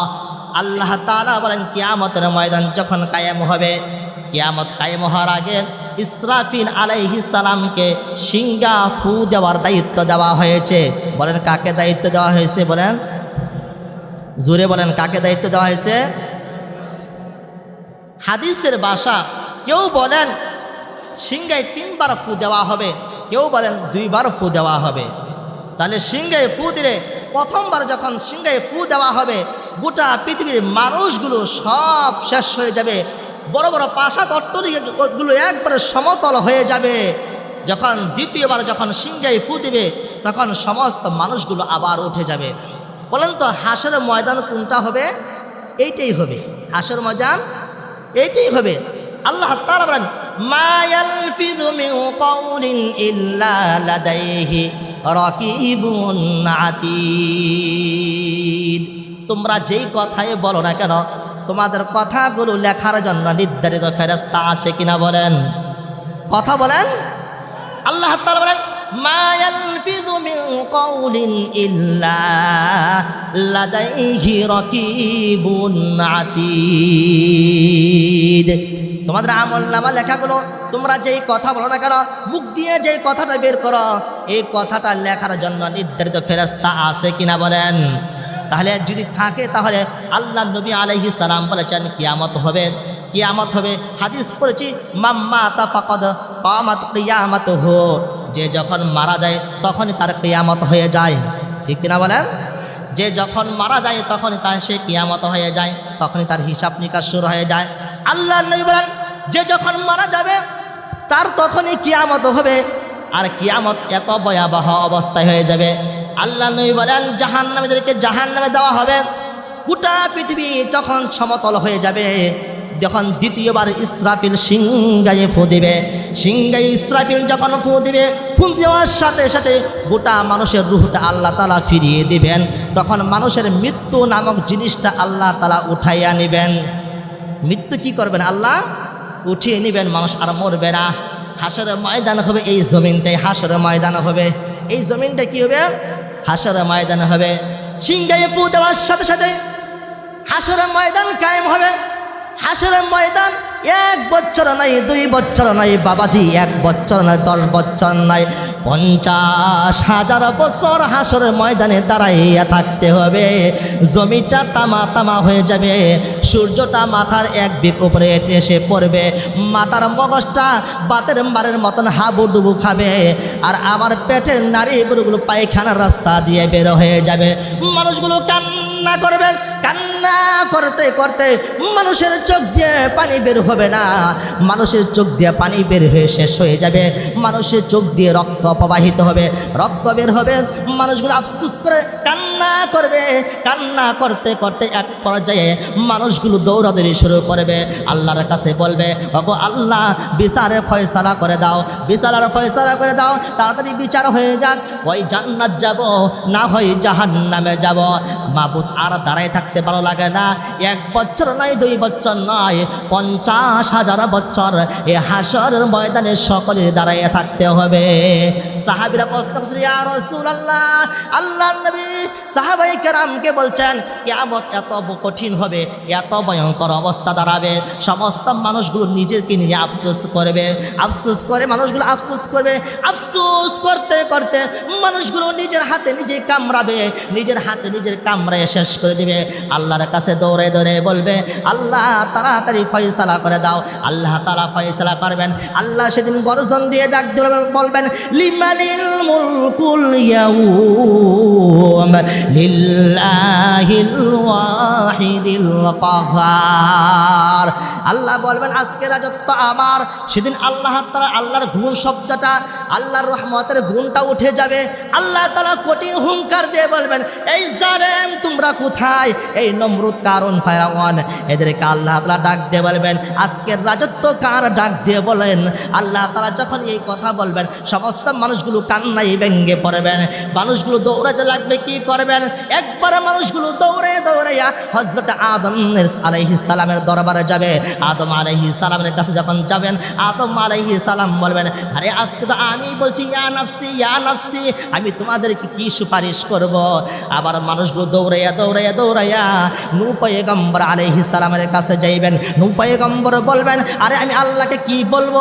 আজকের বিচার সমাধান তাড়াতাড়ি আমি কিভাবে আল্লাহ তাআলাকে বলবো? নূহ পয়গম্বর বলবে আরে আমি তো বলছি ইয়া নাফসি ইয়া নাফসি ইয়া নাফসি। ইব্রাহিম পয়গম্বরের কাছে মানুষগুলো দৌড়াইয়া দৌড়াইয়া যাবে। ইব্রাহিম বলবে ইয়া নাফসি ইয়া নাফসি। ঈসা পয়গম্বরের কাছে যাবে, ঈসা পয়গম্বর বলবে ইয়া নাফসি ইয়া নাফসি। তাহলে আদম বলবে ইয়া নাফসি ইয়া নাফসি, নূহ পয়গম্বর বলবে ইয়া নাফসি ইয়া নাফসি, ইব্রাহিম পয়গম্বর বলবে ইয়া নাফসি ইয়া নাফসি, ঈসা পয়গম্বর বলবে ইয়া নাফসি ইয়া নাফসি। সমস্ত উম্মতগুলো দৌড়াইয়া নবী মুহাম্মদ রাসূলুল্লাহর দরবারে যাবে। আল্লাহ নবী শুধু কানবে আর বলবে ইয়া উম্মতি ইয়া উম্মতি ইয়া উম্মতি বলে আল্লাহ নবী কান্না করবেন, কান্না করতে করতে থাকবেন। তখন আল্লাহ তাআলা বলবেন ওগো পয়গম্বর আপনি মাথা ওঠান, দুনিয়াতে আমি আপনাকে ঘোষণা দিয়েছিলাম আপনি রহমতের নবী, আপনি রহমতের নবী, আপনি রহমতওয়ালা, আপনি রহমতওয়ালা। ওগো পয়গম্বর আপনাকে রহমতের নবী বানিয়েছি, আপনাকে আমি আজ আর হাসরের ময়দানে কান্দাবো না। ওগো পয়গম্বর বদরের ময়দানে আপনাকে কান্না করাইছি, উহুদের ময়দানে আপনাকে কান্না করাইছি। ওগো পয়গম্বর বদরের ময়দানে আপনি কান্না করে আল্লাহর কাছে আমার দরবারে সেজদায় পড়েছিলেন আর বলেছিলেন ও মালিক দুনিয়ার সমস্ত মানুষ যদি শেষ হয়ে যায় তাহলে ইসলামের দাওয়াত কে পৌঁছাবে, কে দিবে? এই মানুষগুলো আর থাকবে না। ওগো পয়গম্বর আজকে হাসরের ময়দানে আমি আল্লাহ আর আপনাকে কান্দাবো না, আপনি যা বলবেন আমি আল্লাহ তাআলা কিতাবের ভিতরে উল্লেখ করেন জিব্রাইলকে আল্লাহর নবী বলেন ভাই জিব্রাইল একটু আমাকে হাসরের ময়দানে ব্যাখ্যাটা একটু শোনাও। জিব্রাইল আমিন ডাক দেবেন ইয়া রাসূলুল্লাহ জাহান্নামীদেরকে যখন জাহান্নামে দেওয়া হবে আল্লাহর নবী যখন আল্লাহর কাছে কান্নাকাটি করবেন, কান্নাকাটি করার পর আল্লাহ তাআলা বিচারে ফয়সালা করবেন। হাসরের ময়দানে যে আল্লাহ নবী এত পরিমাণ কান্না করবেন, একবার কান্না করে ফুলচিরাতের ভিতরে যাইবেন, আরেকবার কান্না করে হাউজে কাউসারের কাছে যাবেন, আরেকবার কান্না করে মিজানের পাল্লায় আল্লাহর নবী যাবেন শুধু উম্মতকে শুধু জান্নাতে ফেরদাউসের মেহমান বানানোর জন্য। শুধু উম্মতকে জান্নাতে ফেরদাউসের মেহমান কিভাবে বানানো যায় এই ফিকির নবীর থাকবে। মুহতারাম হাজিরিন, যখন আল্লাহর নবী কান্নাকাটি করবেন তখন হাদিসের কিতাবের ভিতরে বলা হয়েছে ইন্নী ফারতুকুম আলাল হাউজ মান মাররা আলাইয়া শারিবা ওয়া মান শারিবা লাম ইয়াজমা আবাদান লা ইয়ারিদান্না আলাইয়া আকওয়ামুন আরিফুহুম ওয়া ইয়ারিফুনি। আল্লাহর নবী বলেন কিয়ামতের ময়দানে হাউজে কাউসারের পানি পান করার ক্ষমতা আল্লাহ তাআলা নবীকে দিবেন। ঠিক কিনা বলেন? কাকে দিবেন? কথা বলেন, কাকে দিবেন? নবীকে দিবেন। এক শ্রেণী মানুষদেরকে আল্লাহর নবী হাউজে কাউসারে পানি পান করাতে লাগবেন। সাহাবায়ে কেরাম প্রশ্ন করছেন ইয়া রাসূলুল্লাহ আপনি যে হাউজে কাউসারে পানি পান করাবেন তাহলে হাউজে কাউসারে পানি পান করার ক্ষেত্রে লক্ষ লক্ষ কোটি কোটি উম্মতদেরকে আপনি কিভাবে পানি পান করাবেন? হাউজে কাউসারের পাত্র কয়টা? আল্লাহর নবী ডাক দিলেন সাহাবীরা রে আসমানের তারকা যেমন গুণে শেষ করা যায় না, মহান আল্লাহ তাআলার কুদরতে কারিশমায় হাউজে কাউসারের পাত্র গুণা করে শেষ করা যাবে না। সুবহানাল্লাহ। বলে হাউজে কাউসার পানি পান করাবেন, পাত্র গুণে কি করা যাবে না? শেষ করা যায় না। তাই এক শ্রেণী মানুষদেরকে আল্লাহ নবী হাউজে কাউসারে পানি পান করাইবেন, পান করাইতে লাগবেন। এমন অবস্থায় আল্লাহ তাআলার পক্ষ থেকে পর্দা পড়ে যাবে। আল্লাহ নবী বললেন ওগো আল্লাহ মালিক কেন পর্দা পড়ে গেল? আল্লাহ তাআলা বলবেন গায়বী আওয়াজ থেকে আসবে ওগো মুহাম্মদ রাসূলুল্লাহ সাল্লাল্লাহু আলাইহি সাল্লাম আপনি দিনের জন্য এত কষ্ট করেছেন, আপনি সাহাবায়ে আজমাইন দিনের জন্য এত কষ্ট করেছেন, এই মানুষগুলো দুনিয়া জমিনে আপনার বিরোধী করেছিল, কোরআনের বিরোধী করেছিল, মসজিদের বিরোধী করেছিল, আলেম উলামাদের বিরোধী করেছিল, এই জন্য পর্দা পড়ে গিয়েছে। আল্লাহ নবী বলবেন তারা তো আমাকে ভালো করে চিনে নাই। আল্লাহ তাআলা বলবেন যে আপনাকে ভালো করে চিনে, যেমন সে তার সন্তানকে যেমন করে চিনে, আপনি যে মুহাম্মদ রাসূলুল্লাহ, আপনাকে নবুয়ত যে নবী আমি বানিয়েছি তারাও ভালো করে চিনে। এই জন্য আজকে যখন নবী এই কথা শুনবেন তখন বলবেন সুহকান সুহকান লিমান গায়রা বাদে, এই বেঈমান দূর হয়ে যাও, তোমাকে হাউজে কাউসারে পানি পান করানো যাবে না, কারণ তুমি তো ঈমান মজবুত আনো নাই, তুমি তো আমল মজবুত করে নাই। মুহতারাম হাজিরিন, বলতেছিলাম জাহান্নামীদের ঘটনা। আল্লাহ নবী বললেন, ভাই জিব্রাইল আমাকে একটু ব্যাখ্যা দাও না জাহান্নামের কথাগুলো। জিব্রাইল আমিন ডাক দেবেন, ইয়া রাসূলুল্লাহ, জাহান্নামীদের কথাগুলো আমি কীভাবে বলবো ইয়া রাসূলুল্লাহ, আমারই কষ্ট লাগে। কথা পরো বলো, বা জাহান্নামীদেরকে যেই পোশাক পরানো হবে, এই পোশাক যদি দুনিয়ার জমিনে ফেলে দেওয়া হয়, এই জাহান্নামীদের পোশাক যদি দুনিয়ার জমিনে ফেলে দেওয়া হয়, আল্লাহর কসম নবী মুহাম্মদ মনে রাখবেন, এই পোশাকের দুর্গন্ধের কারণে গোটা পৃথিবীর মানুষ যদি জীবিত থাকতো, মুহূর্তের ভিতরে সকলেই দুনিয়া ছেড়ে চলে যাইত। এত দুর্গন্ধ, এত বিষাক্ত এই পোশাকের, এত দুর্গন্ধ, এত বিষাক্ত এই পোশাকের ভাইরাসের কারণে গোটা পৃথিবীর মানুষগুলো মুহূর্তের ভিতরে শেষ হয়ে যাইত। নাউজুবিল্লাহ। বাবাজিরা, আমরা একটু সামনে আগে বসে, একটু সামনে বাড়ি বসে সকলে জিকির করি আর সামনে বাড়ি লা ইলাহা ইল্লাল্লাহ, লা ইলাহা ইল্লাল্লাহ, লা ইলাহা ইল্লাল্লাহ, লা ইলাহা ইল্লাল্লাহ, লা ইলাহা ইল্লাল্লাহ।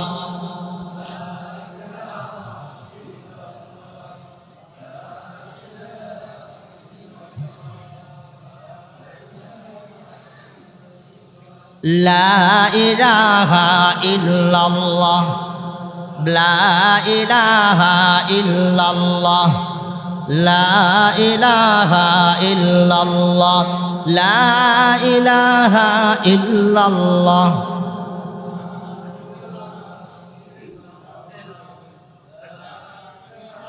লা ইলাহা ইল্লাল্লাহ, লা ইলাহা ইল্লাল্লাহ মুহাম্মাদুর রাসূলুল্লাহ সাল্লাল্লাহু আলাইহি ওয়াসাল্লাম।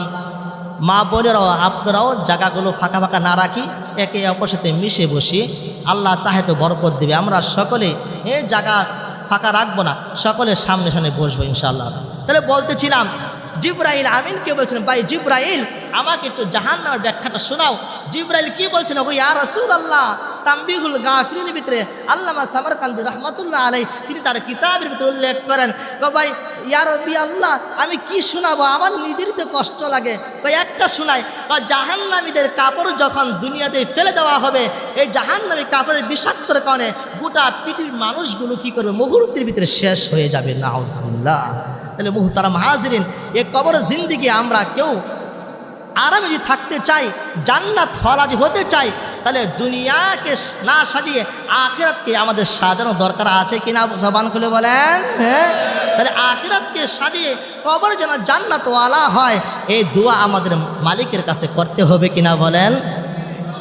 তাহলে মুহতারাম হাজিরিন, জিব্রাইল যখন এমন কথাগুলো বললেন, তখন আল্লাহ নবীকে আবার জিব্রাইল আরেকটা কথা বললেন, বা জাহান্নামীদেরকে যখন জাহান্নামীদেরকে খাবার দেওয়া হবে, জাকুম নামক একটা ফল খাওয়ার দেওয়া হবে, এই ফলের এত পরিমাণ বিষাক্ত হবে, এই ফলটা যদি জমিনে পড়ে সমস্ত মানুষগুলো বিষাক্ত রোগ হয়ে দুনিয়া থেকে বিদায় নিয়ে চলে যাবে। মানে এত মারাত্মক একটা জিনিস। তাহলে মুহতারাম হাজিরিন, আল্লাহ তাআলা যেন বলছেন, ওয়াল্লাযীনা ইযা ফাআলু ফাহিশাতান আও যালামু আনফুসাহুম যাকারুল্লাহা ফাস্তাগফারু লিযুনুবিহিম। আল্লাহ তাআলা বলেন, বান্দা জীবনে গুনাহ করেছ, সমস্ত গুনার জন্য তওবা করো, একমাত্র কার কাছে? জবান খুলে বলেন, জবান খুলে বলেন, কার কাছে তওবা করব? একমাত্র মালিকের দরবারে তওবা যদি করতে পারি, তাহলে আপনাকে আমাকে জান্নাতের মালিক কে বানাবেন? একটা মানুষের জবান বন্ধ রাখবেন না, মালিক জান্নাত কে বানাবেন? আরো জোরে জবান খুলে আওয়াজ দেবেন, এই জান্নাতের মালিক কে বানাবেন আমাদেরকে? আল্লাহ তাআলা এই জন্য বলছেন ইন্না জাহান্নামা কানাত মিরসাদা।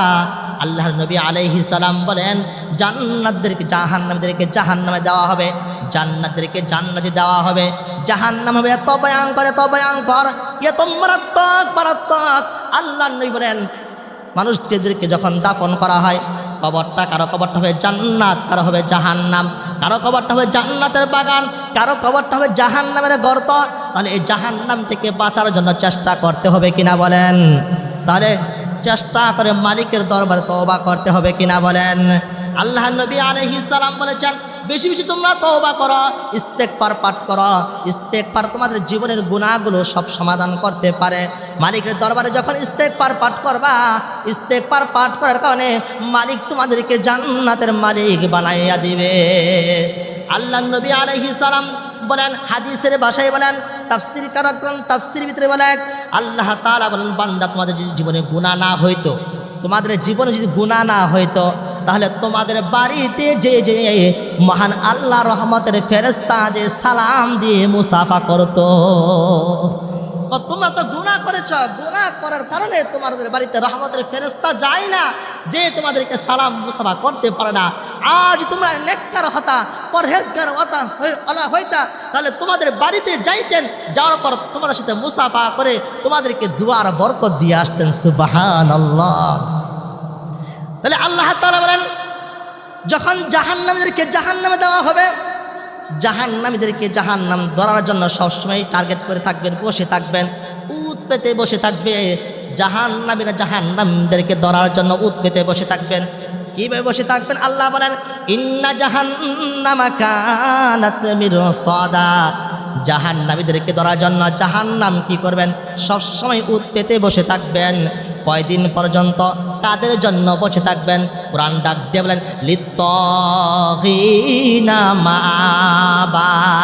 যারা জমিনে সীমা লঙ্ঘন করেছে তাদেরকে জাহান্নাম ধরার জন্য সবসময় উত পেতে বসে থাকবে। কতদিন বসে থাকবে? আল্লাহ তাআলা বলেন, ডাক দিয়ে বলেন লাবিসিনা ফিহা আহকাবা। যুগের পর যুগ, বছরের পর বছর জাহান্নামীদেরকে ধরার জন্য জাহান্নাম উত পেতে বসে থাকবে। তাহলে আল্লাহ তাআলা বলেন লা ইয়াযুকুনা ফিহা বারদাও ওয়ালা শারাবা। জাহান্নামীদেরকে কোনো খাবার দেওয়া হবে না। লা ইয়াযুকুনা ফিহা বারদা, তাদের জন্য কোনো ঠান্ডা পানির ব্যবস্থা থাকবে না। ওয়ালা শারাবা, কোনো রকম শরবতের ব্যবস্থা থাকবে না। তাহলে জাহান্নামীরা কান্না করবেন, কান্না করতে করতে মালিকের দরবারে চলে যাবে, মালিক আমাদেরকে খাবার দাও না, মালিক আমাদেরকে খাবার দাও না, আমরা আরো কষ্ট সহ্য করতে পারি না। আল্লাহ তাআলা বলবেন জাহান্নামীরা রে জালেম, তোদেরকে তোদের পুষ তোদেরকে খাবারের ব্যবস্থা করে দেওয়া হলো। কুরআন ডাক দেবেন ইল্লা হামিমা ওয়া গাসসাকা। বিষাক্ত পানি তাদের জন্য দেওয়া হবে, বিষাক্ত পানি তাদেরকে খাবার দেওয়া হবে। কোরআন ডাক দেবেন, আল্লাহ ডাক দিয়ে বলেন জালেম, তোদেরকে এটাই তো বেশি দেওয়া হলো। আল্লাহ পরে ডাক দিয়ে বলেন জাযাউ উইফাকা। তোদের শাস্তির কারণে তোদের প্রতিফল হলো এইটাই, বিষাক্ত পানি ছাড়া আর কিছু নাই। বাবাজিরা, তাহলে জাহান্নামে আমরা কেউ যাইতে চাই না। বলেন কেউ যাইতে চাই জাহান্নামে? জাহান্নামে কেউ যাইতে চাই না। কোরআন ডাক দেবেন আমিনু কামা আমারান নাস। জাহান্নাম থেকে বাঁচতে হলে ওই সকল লোকদের মতন তোমরা ঈমান আনো। আসিয়ার কথাও হতে পারে, তামির কথাও হতে পারে, সুমাইয়ার আমিনের কথাও হতে পারে। আল্লাহর নবী আলাইহিস সালাম বলেন সুমাইয়া ঈমান দিয়েছিল। আম্মারকে যখন আবু জাহেল বলেছিল, আবু জাহেল ডাক দিয়েছে আম্মার ঈমান ছেড়ে দে, ঈমান ছেড়ে দে, তাহলে তোকে আমি ছেড়ে দিব। আম্মারকে যখন বাধা হলো, আবু জাহেল আম্মারকে রাস্তার পাশে এক পিলার মাঝে বেঁধে রাখলেন, আরেক পাশে হযরত সুমাইয়া রাদিয়াল্লাহু আনহাকে বেঁধে রাখলেন। বেঁধে রাখার পর আম্মারকে ডাক দিলেন, আম্মার ঈমান ছেড়ে দে, তোকে ছেড়ে দেব। আম্মার বললেন না না, ঈমান ছাড়বো না। হযরত সুমাইয়া ডাক দিয়ে বলেন আম্মার রে, এমন সন্তান আমি পেটে রাখি নাই যেই সন্তান সামান্য আবু জাহেলের বয়ে ঈমান ছেড়ে দিবে। তা আম্মার এমন সন্তান আমি পেটে রাখি নাই আম্মার রে ইমান সারা যাবে না, মাল যাবে, ইজ্জত যাবে, সম্মান যাবে। আম্মারের সামনে, সন্তানের সামনে মায়ের কাপড়টা খুলে দেওয়া হলো। আবু জাহেল সাথে সাথে কি করলেন, হযরত সুমাইয়ার কাপড়টা খুলে ফেলেন। আম্মার কান্না করে আর মালিকের দরবারে চিৎকার করে দিয়ে বলেন, মালিক এই মুহূর্তে আমি আর দুনিয়াতে থাকতে চাই না। সন্তানের সামনে মায়ের কাপড়টা যদি খোলা হয়, মার কেমন কষ্ট লাগে, সন্তানের কেমন কষ্ট লাগে। তবু সুমাইয়া ডাক দিয়ে বলেন, সাবধান সাবধান, সন্তান ইমান সারা যাবে না, ইমান সারা যাবে না। তখন সুমাইয়া রাদিয়াল্লাহু আনহাকে দুষ্ট আবু জাহেল বর্ষা দ্বারা আঘাত করে সুমাইয়াকে চিরতরে বিদায় করে দিলেন। আর সুমাইয়াকে মহান আল্লাহ জান্নাতে ফেরদাউসের মালিক বানাইয়া দিলেন। মুহতারাম হাজিরিন, হযরত খুবাইবের কথা কেমন করে বলবো। হযরত খুবাইব রাদিয়াল্লাহু তাআলা এমন একজন সাহাবী ছিলেন, যেই সাহাবী ঈমানের পরীক্ষা দিয়েছেন। আমিনু কামা আমানান নাস, আল্লাহ বলেছেন ঈমান আর ওই সকল লোকদের মতন। খুবাইব যখন ঈমান আনলেন, মক্কার কাফেররা আল্লাহর নবীর কাছে গেলেন। মক্কার মদিনাতে নবীর কাছে যেয়ে বলেন, ইয়া রাসূলুল্লাহ, কিছু সাহাবায়ে কেরামকে আমাদের কাছে পাঠান, আমাদেরকে তালিম দিবে, আমাদেরকে শিক্ষা দিবে, ইসলামের কিছু বিষয় আমাদেরকে শিক্ষা দিবে। এমন করে করে আল্লাহর নবী বিশ্বাস করলেন যে বাবার খানদান, মায়ের খানদানের মানুষগুলো মুসলমান হয়েছে, তাদেরকে শিক্ষা দেওয়ার জন্য আল্লাহর নবী কিছু সাহাবায়ে কেরামকে পাঠাইলেন। মুহতারাম হাজিরিন, সাহাবায়ে কেরামকে 10 জন সাহাবায়ে কেরামকে আল্লাহর নবী পাঠাইলেন। এমন অবস্থায় যখন আল্লাহর নবী পাঠাইলেন, কাফের আর বেঈমানরা 10 জন সাহাবীকে রাস্তার মাঝে এনে চতুর্দিকে তারা শত শত কাফের বেঈমান তাদেরকে রাস্তায় মারা শুরু করলেন। মারতে মারতে এক একজন সাহাবীকে দুনিয়া থেকে বিদায় করে দিলেন। এদের ভিতরে শুধু হযরত খুবাইব রাদিয়াল্লাহু তাআলা তার ধরে আনলেন। খুবাইব রাদিয়াল্লাহু তাআলাকে তারা ধরে তাদের একটা ঘরের ভিতরে বন্দি করে রাখলেন। কি করে রাখলেন বলেন? একটা ঘরে কি করে রাখলেন?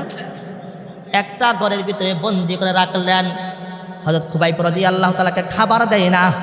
এমন করতে করতে যারা যেই জালেমরা, যেই দুশমনরা খুবাইবকে ধরে একটা ঘরের মধ্যে বন্দি করে রাখলেন।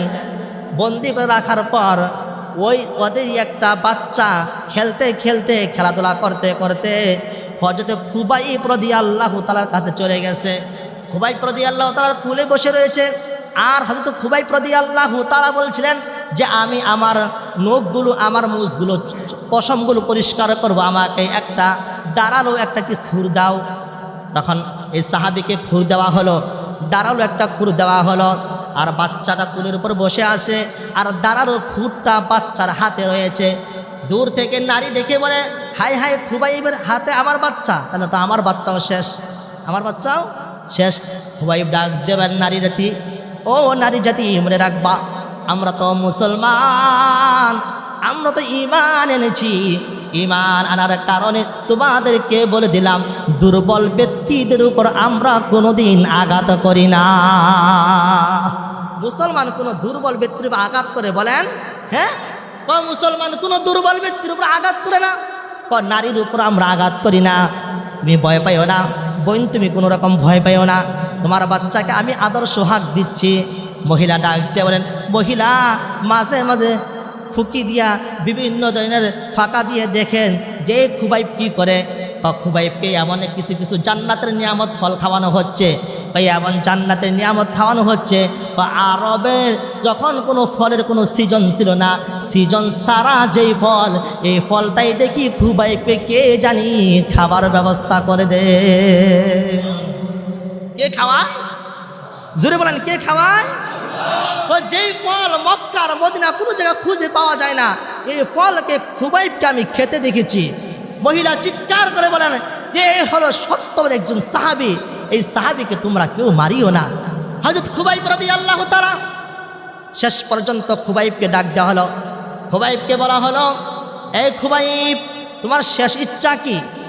আমার শেষ ইচ্ছা 2 রাকাত নামাজ আদায় করা। বলুন সুবহানাল্লাহ। কি 2 রাকাত? 2 রাকাত নামাজ আদায় করা। আমার শেষ ইচ্ছা হলো 2 রাকাত নামাজ আদায় করা। খুবাইব রাদিয়াল্লাহু তাআলা নামাজ আদায় করলেন।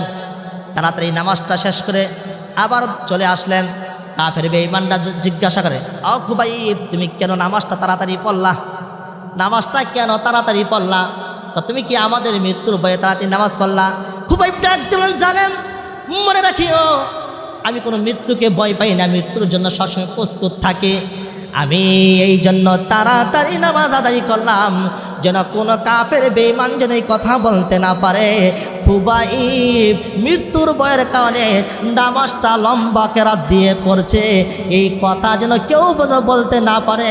এই জন্য আমি খুবাইব তাড়াতাড়ি নামাজ পড়ে তোমাদের কাছে উপস্থিত হইলাম।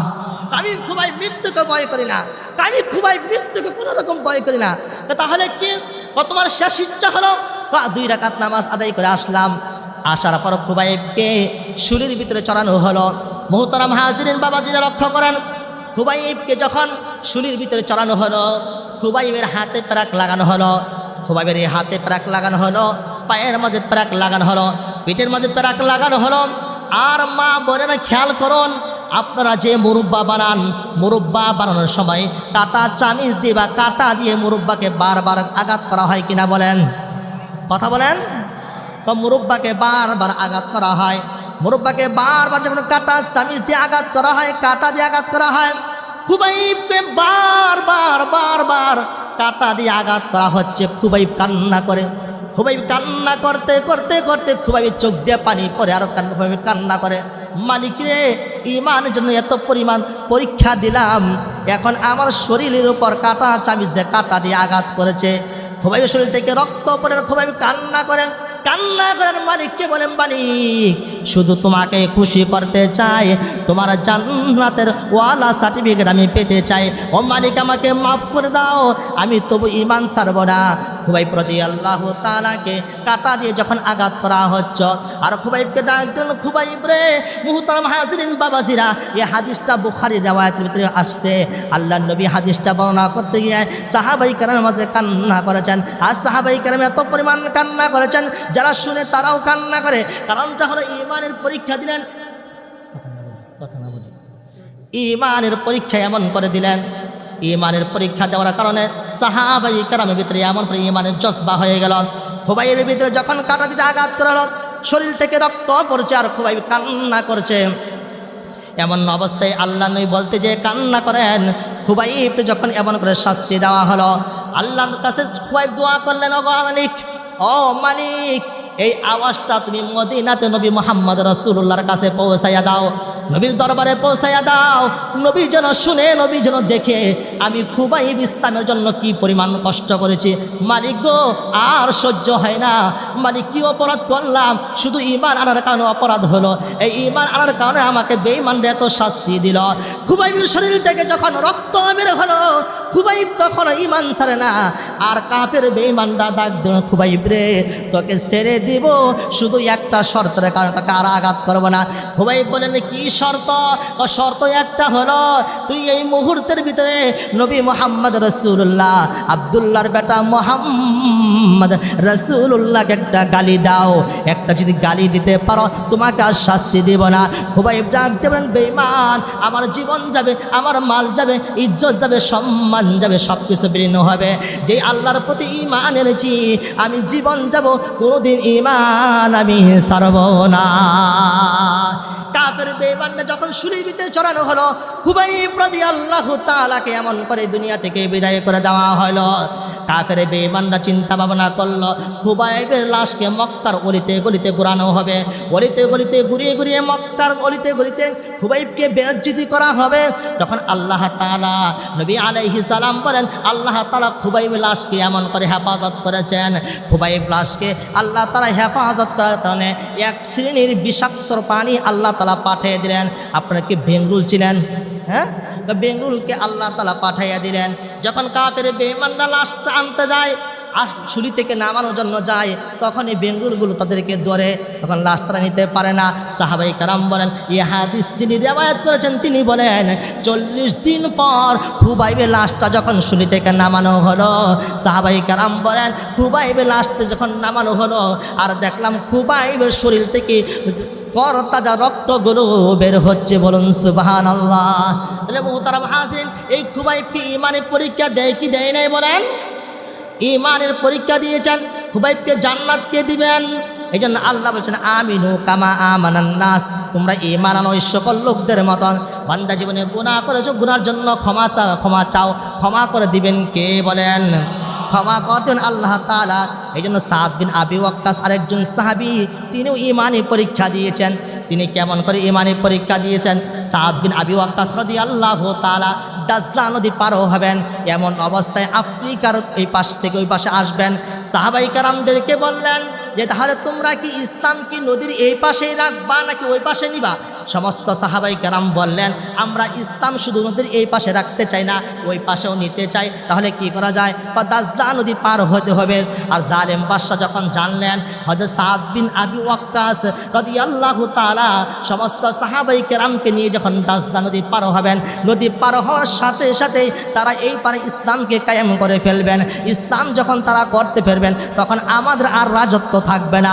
জালেম বাদশা ঘোষণা করে দিল, এই মুহূর্তের ভিতরে ঘোষণা করে দিল মক্কার কোনো সাহাবাই কেরাম যেন, মদিনার কোনো সাহাবাই কেরাম যেন নদীর এই পাশে যেন তারা আসতে না পারে।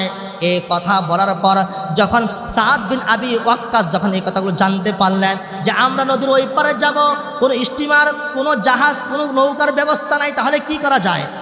এই কথা যখন শুনলেন সাহাবাই কেরাম, দেখলেন যে আমরা ওই পাশে যাব, যাওয়ার কোনো ব্যবস্থা নাই, এখন কি করা যায়? তখন সাদ বিন আবি ওয়াক্কাস 30,000 সাহাবাই কেরামকে একসাথে করে ভাষণ দিয়ে বললেন, ও আমার সাহাবীরা, নবীর সাহাবীরা, তোমরা মনে রাখো নদীর ওই পারে যাইতে হয় তাহলে আমাদেরকে এমন করে যাইতে হবে। তাহলে কেমন করে যাইতে হবে?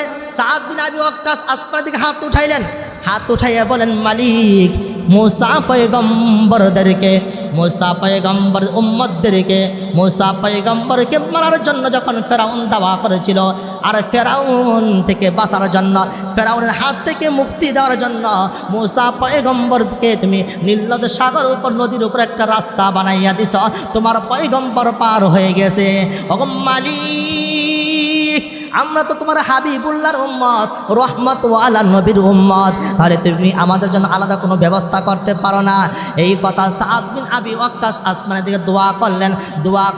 আর সাদ বিন আবি ওয়াক্কাস বলেন 30,000 সাহাবীদেরকে বললেন তোমরা সকলে আল্লাহু আকবার ধ্বনি আওয়াজ দিয়ে যে যার উপরে আসো, যে যে অবস্থায় আসো, এই অবস্থায় দৌড় দিয়ে তোমরা পার হয়ে যাবা।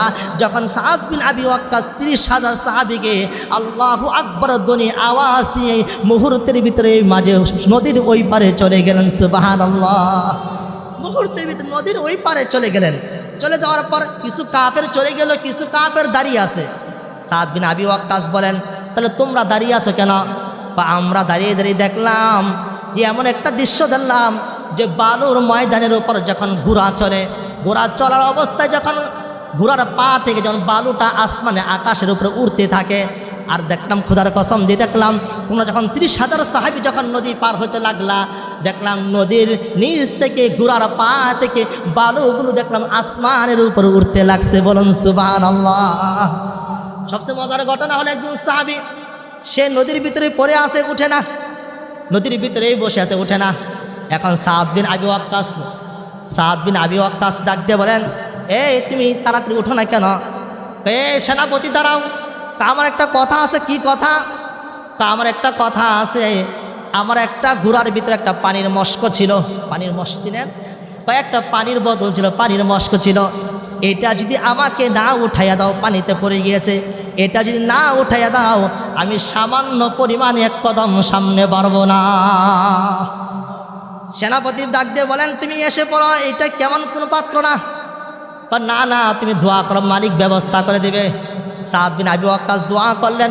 দোয়া করার সাথে সাথে সমুদ্রের বড় বড় মাছগুলো মহান আল্লাহ কুদরতের কারিশমার মাধ্যমে এই পানির মস্কটা সাহাবীর হাতে তুলে দিলেন। বলুন সুবহানাল্লাহ। সাহাবী সাদ বিন আবি ওয়াক্কাস জিজ্ঞাসা করে, আরে এটার ভিতরে কি আশ্চর্য জিনিস রয়েছে, কেন তুমি এমন কাজ করলা? তুমি তো জানো না নবী আলাইহিস সালাম আমাকে এমন একটা পানির পাত্র দান করেছে, এই পানির পাত্রটা নবী আমাকে হাদিয়া দিয়েছে, আর আমি প্রতিদিন এই পানির পাত্র দিয়ে নবী যেখান দিয়ে মুখ লাগিয়ে পানি পান করত, আমি সাহাবী সেইখানে মুখ লাগিয়ে পানি পান করতাম, আর বলতাম নবী যে হাদিয়া দিয়েছে এই হাদিয়া আমি কোনোদিন হারাবো না। কারণ সাদ রে, আমি জানি এই পানির পাত্র মহান মালিক উঠানোর ব্যবস্থা করে দিবে। বলুন সুবহানাল্লাহ। সাদ বিন আবি ওয়াক্কাস যখন আসলেন, আফ্রিকার জঙ্গলের দিকে যাবেন, সাহাবাই কেরাম বললেন, নবীর সাহাবীদেরকে বসার ব্যবস্থা, রাত্রে থাকার ব্যবস্থা কিভাবে করবেন? বাদশার কাছে যখন চাইলেন, বাদশা বলেন তাদেরকে আমরা দেখতে চাই না, তাদেরকে জঙ্গলে জায়গায় ব্যবস্থা করে দাও, জঙ্গলে এমন একটা জায়গায় ব্যবস্থা করে দাও যেখানে তাদেরকে বাঘ সিংহরা খেয়ে ফেলবে। এমন করে তাদেরকে জঙ্গলে বসার থাকার ব্যবস্থা করে দেওয়া হলো। সাদ বিন আবি ওয়াক্কাস সাহাবাই কেরামকে বলেন, তোমরা বড় করে একটা স্টেজ বানাও। সাহাবাই কেরাম বললেন, সাদ বিন আবি ওয়াক্কাস কী করবেন? বড় করে একটা স্টেজ বানিয়ে দেওয়া হলো। স্টেজ যখন বানানো হলো, সাদ বিন আবি ওয়াক্কাস স্টেজের উপরে দাঁড়াইয়া ভাষণ দিলেন, ইয়া আইয়ুহাল হাশারাত, হে হিংস্র প্রাণীরা, তোমরা মনে রাখো আমরা হলাম নবী আলাইহিস সালামের সাহাবী। আজকে থাকার জন্য তোমাদের জঙ্গলে আমরা অবস্থান করেছি। এই মুহূর্তের ভিতরে ভাষণ দেওয়ার পর যদি কোনো হিংস্র প্রাণীকে যদি আমরা পাই, তাদেরকে মুহূর্তের ভিতরে আমরা কতল করে ফেলবো। সাদ বিন আবি ওয়াক্কাস যখন এই কথাটা বললেন, এই কথা বলতে দেরি মুহূর্তের ভিতরে কাতারে কাতারে সমস্ত হিংস্র প্রাণীগুলো সাদ বিন আবি ওয়াক্কাস সাহাবায়ে কেরামের জন্য খালি করে অন্য জঙ্গলে তারা চলে গেলেন।